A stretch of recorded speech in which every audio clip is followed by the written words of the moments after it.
સૌપ્રથમ તો આપના તમામ મીડિયા મિત્રોના માધ્યમથી ગુજરાત અને સમગ્ર દેશના તમામ નાગરિકોને હું અપીલ કરું છું કે આપણા દેશના પ્રથમ નાયબ વડાપ્રધાન, અખંડ ભારતના શિલ્પી અને લોહ પુરુષ એવા સરદાર વલ્લભભાઈ પટેલજીની 150મી જન્મજયંતિ નિમિત્તે માનનીય આપણા દેશના યશસ્વી વડાપ્રધાન શ્રી નરેન્દ્રભાઈ મોદીજી સાહેબના આહ્વાનથી રાષ્ટ્રીય એકતા પદયાત્રાનું આયોજન કરવામાં આવી રહ્યું છે.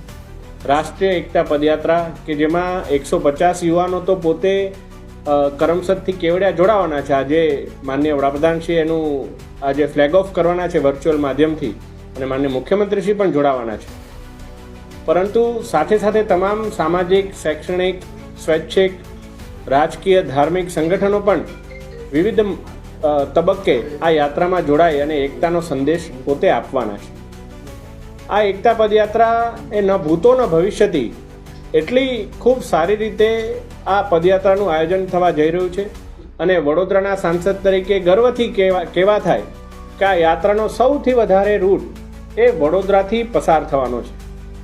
ત્યારે લોકસભાના મારા સાથી, વિપક્ષના નેતા અને કોંગ્રેસના આગેવાન કે જેઓ વિવિધ ચૂંટણીઓ સમયે ચૂંટણીલક્ષી પદયાત્રાઓ કરવા માટે ખૂબ જાણીતા છે, એ આમ તો પદયાત્રાઓના માધ્યમથી ખૂબ ચાલે છે, પરંતુ ચાલતા નથી.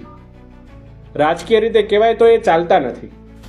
ત્યારે એવા ભાઈ શ્રી રાહુલ ગાંધીજીને મેં આજે પત્ર લખ્યો છે કે આપ આવો. આ કોઈ ભારતીય જનતા પાર્ટીની પદયાત્રા નથી, આ રાષ્ટ્રીય પદયાત્રા એકતા યાત્રા છે.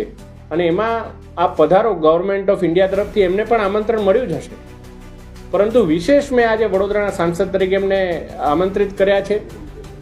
એના મુખ્ય 3 ઉદ્દેશ્ય છે. એક તો અત્યાર સુધી એમણે આવી સારા હેતુથી કરવામાં આવનારી યાત્રા ક્યારેય જોઈ નહીં હોય. એની અંદર કયા પ્રકારે લોકો સ્વયંભૂ જોડાય, એકતાના ભાવ સાથે જોડાય.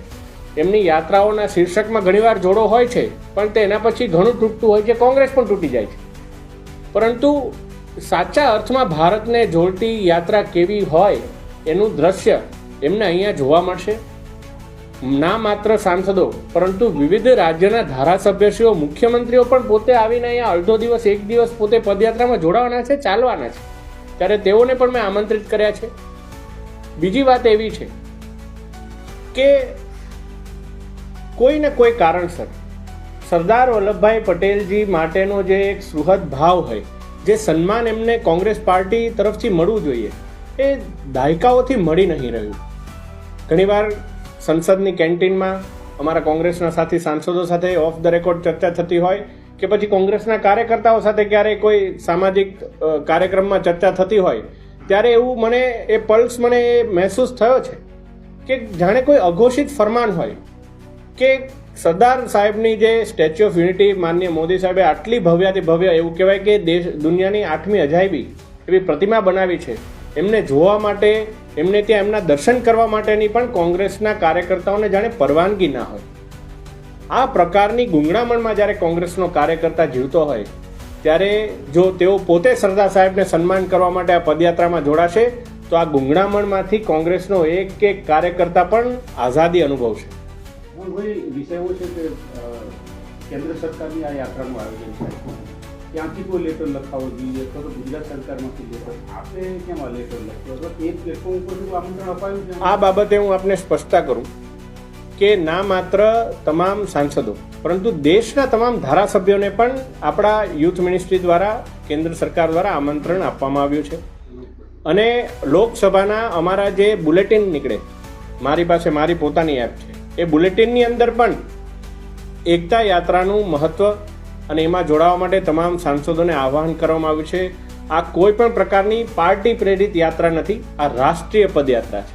પરંતુ વડોદરાની અંદર જાણે સૌથી મોટો રૂટ આવતો હોય, તો વડોદરાના સાંસદ તરીકે જો આપણને એવી તક મળે કે આપણે સમગ્ર કોંગ્રેસને આ ગૂંગળામણમાંથી આઝાદ કરી શકીએ, તેઓની અંદર પણ એક જે ત્રીજો મુદ્દો હું કહેવાનો હતો, આપે મને વચ્ચે જ્યારે આ બાબતે મને પૂછ્યું, ત્રીજો મુદ્દો એવો છે કે આ યાત્રામાં ચાલતા ચાલતા જે પ્રકારે તમામ લોકો, તમામ મહાનુભાવો પણ આમાં જોડાવાના છે, તો એમની અંદર એક નવા પ્રકારની પરિપક્વતાનો પણ સંચાર થશે. લોકશાહીના મૂલ્ય સાચા શું હોય એ પણ એમને ખબર પડશે. એટલે આ બાબતે મેં આદરણીય રાહુલભાઈને આમંત્રણ આપ્યું છે. મને આશા છે, મારા ઓફિસથી એમને ટેલિફોનિક જાણ પણ કરવામાં આવી છે, એમના ઓફિસમાં અને પોસ્ટ પણ ગઈ છે અને ઈમેલ પણ કર્યો છે. મને આશા છે કે આ બાબતે જો તેઓ આવશે તો સમગ્ર કોંગ્રેસનું ભલું થશે.